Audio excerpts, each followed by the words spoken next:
case, it's just like any other science, where you have a rule, right, written in words, and also, let's say, in mathematics, for example, right? So there's a rule written in words, like, oh, this happens in this, whatever, right? And then when you go into the practice, you tend to substitute words by by specific symbols and specific digits and stuff. So in this case, it's exact same. So we have the sound description, and then we go into feature specification. Look at this. This is very important. So in feature specification, we use plus and minus to specify the presence or absence of the feature, okay? Like, for example, let's say if the sound is nasal, we simply have this plus here that says, oh, that is a nasal sound, okay? Because the plus means nasality is present, okay? However, for oral sounds, we don't say plus oral, okay?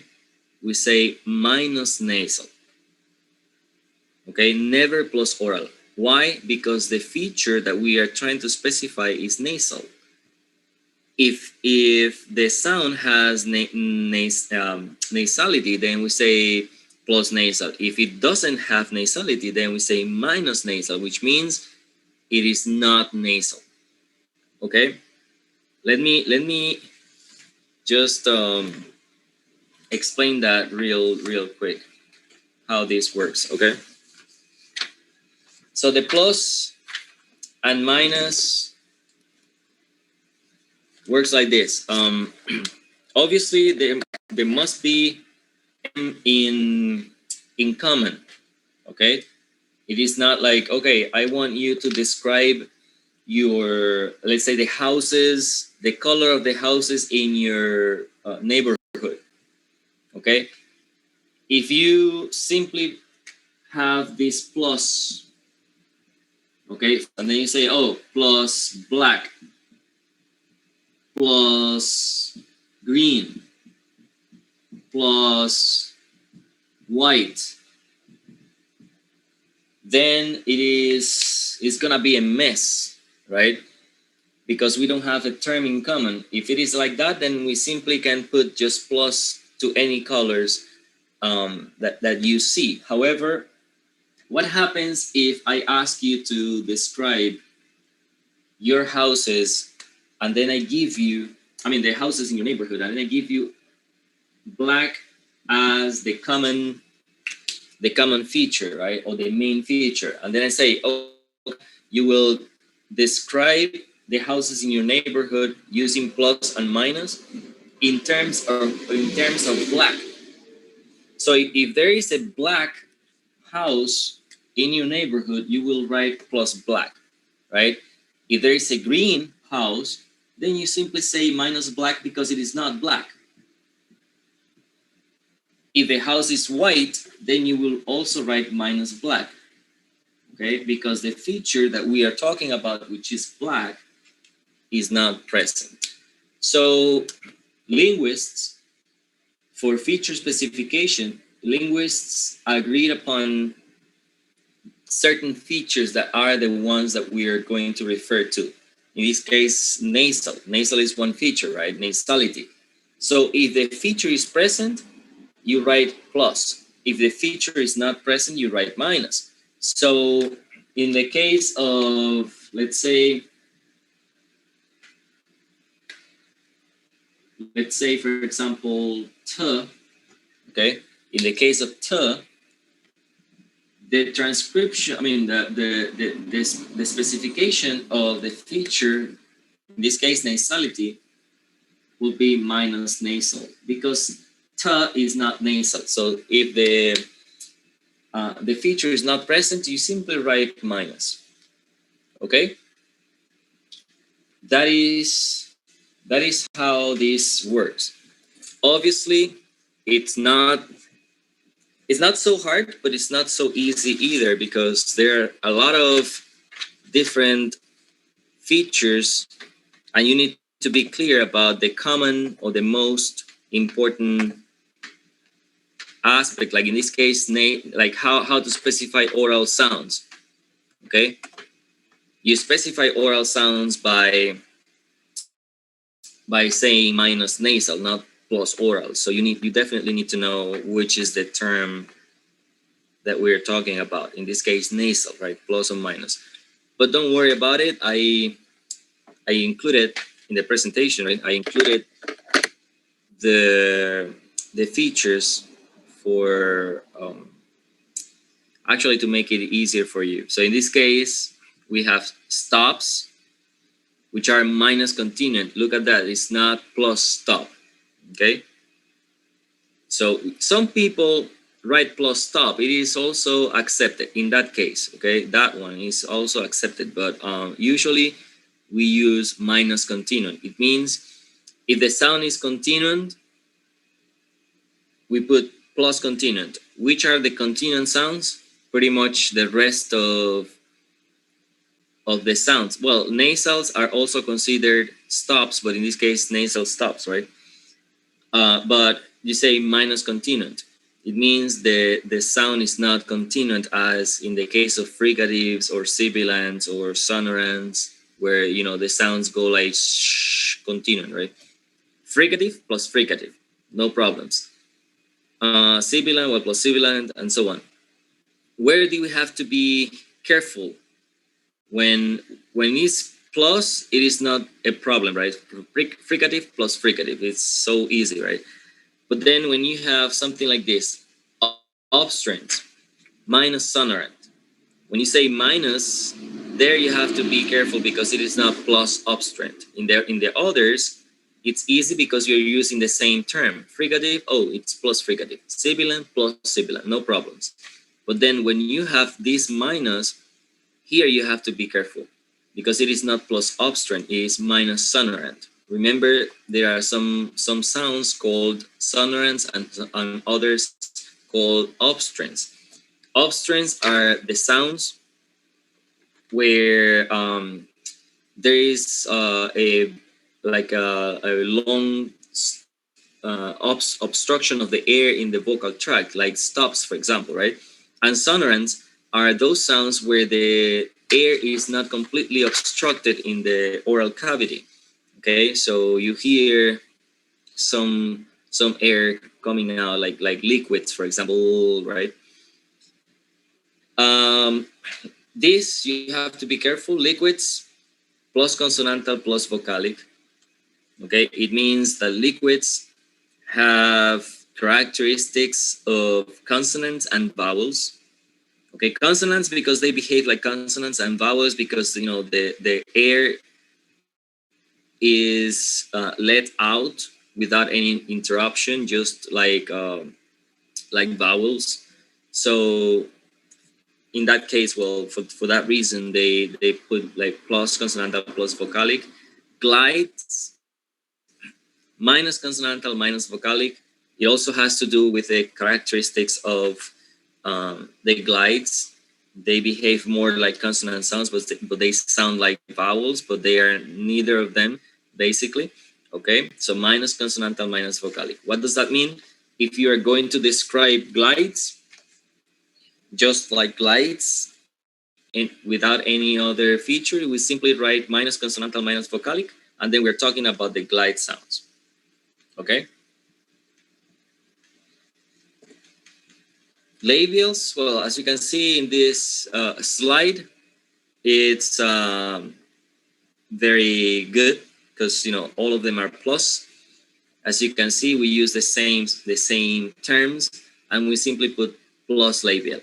If it is, let's say I give you a bunch of sounds, okay, many sounds, except any of these two, right? Except bilabials or labiodentals, you can specify all those sounds by writing minus labial, because all the sounds that I am giving you are not labial sounds, because I am just taking out bilabials and labiodentals, which are, as you can see, the only labial sounds. Bilabial, two lips. Labiodental, lips and teeth, right? So the lips are involved only in these two sounds, or in these two groups of sounds, right? The rest, no lips involved. So you can say that from here, they are minus labial. If I give you a bunch of sounds that does not include the bilabials or labiodentals, so you can simply write, oh, that it's like in the first workshop, I gave you the and f, right, and th and the, right. So I gave you the labiodentals and interdentals. So those sounds could be specified as dental. Okay, so they are simply just dental sounds. They are the only dental sounds in English, right? So just by saying dentals, I'm specifying those 4 sounds. So not necessary to write many things. Do you have any questions? Look at this. Labiodentals, they have 2 characteristics, plus labial, plus dental. Inner dentals, no problems, okay, plus interdental. However, alveopalatals, you have plus alveolar, plus palatal, okay? So you don't say plus alveopalatal, no, plus alveolar, plus palatal. So we have these 2 characteristics present in these specific sounds, okay? This is just a theory, guys. I will give you some examples on how to use that later. Okay, these are a little more complicated. Just take a look at this high, mid, and low. This is one classification, which is height. However, they take high as the main feature in this case. If it is high, a high vowel, then it is plus high. If it is a low vowel, it means minus high. It means the high Professor, feature is not, yes. The previous one is just taking into account the places of articulation, yes? Yes. Or not? Well, we saw the manner of articulation here, right? This is about the manners of articulation, okay? And this is about places of articulation.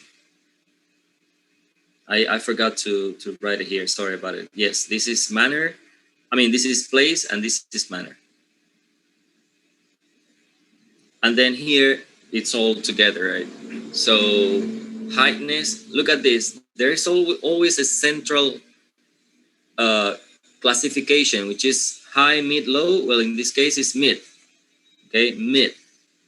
So mid has its own classification, which is plus mid.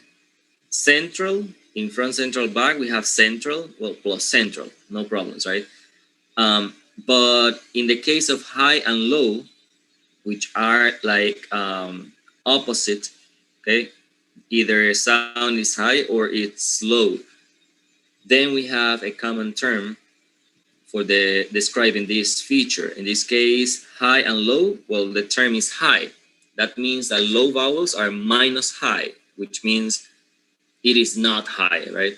In the case of front and back, the common term to describe those two is in this case back, right? Which means front vowels are minus back, which means they are not back at all, right? Remember, it's just like a black house plus black, but the other colors is minus black, okay? It means they are not black. Tens and lags, well, look at this. Only one common term, which is tens. If the vowel is tens, it's plus tens. If the vowel is lags, it's not plus lags, it's minus tens. It means tension is not present here, okay? Same happens as round and minus round, well, and spread, which is plus round or minus round. So in the previous workshop, I gave you also for description the round vowels, right? I gave you oo, o, and o. Those are round vowels. So just by specifying round, you are specifying those four vowel sounds. So you don't have to write, oh, they are back sounds. They are, no, it's not necessary because those four vowels are the only round vowels.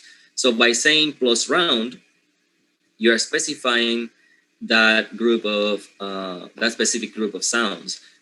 But if I gave you, for example, the two e's, the two s, the a, and the chua, then you can say, oh, all those sounds have only one thing in common.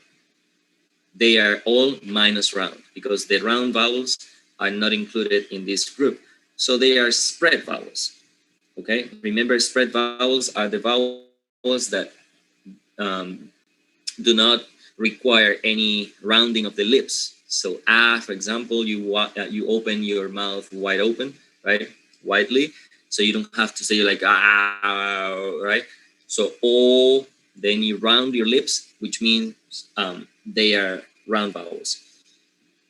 So this is just the terms that you will use, right? Okay, consonants and vowels. Consonants in general are plus consonantal minus vocalic, which means they are consonants, they are not vowels. Okay. In the case of vowels, look at this, it's the other way around. It's the opposite. You say minus consonantal plus vocalic, which means they are not consonant, they are vowels. Okay. So if I give you, let's say, if I give you all the vowel sounds, okay, all the vowel sounds. Let me give you an example, right? So you can have an idea of what I'm talking about.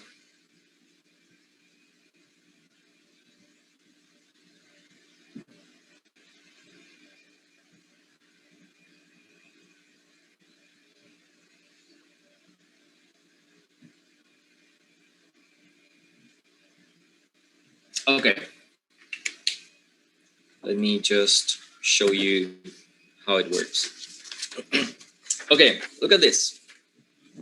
If I give you this list of sounds, okay,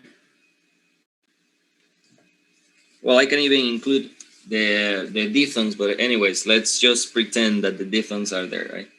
So if I just give you a list of vowels, like including all the vowels, the way you will describe this is by saying, oh, they are vowels, right? So the sound description will be they are vowels. I don't have to specify tenseness, highness, or backness, or anything like that. It's simply they are vowels, right? This is the sound description. The feature specification of this group of sounds will be minus consonantal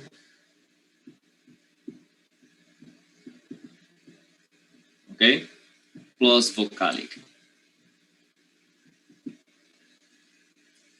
This description will cover all those sounds, okay? They are minus consonantal plus vocalic. I don't know if you remember the features or the description of the liquid sounds. Do you remember? Liquids were plus consonantal plus vocalic. Okay? I'm just this cannot be done, but just for this purpose, okay? Liquids are plus consonantal plus vocalic.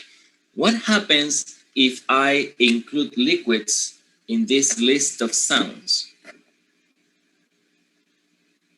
O and er. What happens if I include liquids in this list of sounds? What would the feature specification be? What is the the feature that they have in common.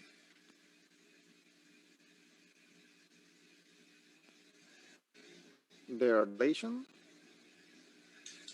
But talking about the feature specification of both of them, one is plus, liquids are plus consonantal plus vocalic, vowels are minus consonantal plus vocalic. What do they have in common? Plus vocalic. Plus vocalic, yes, plus vocalic. So this bunch of sounds can be described as plus vocalic sounds.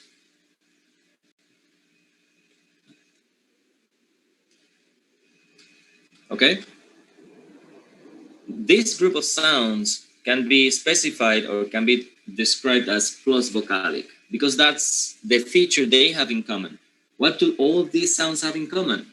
All of these are plus vocalic. I cannot write minus consonantal because liquids are plus consonantal. Okay?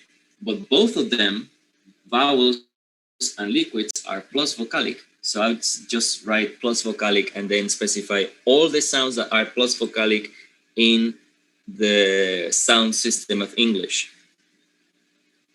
Okay? This is the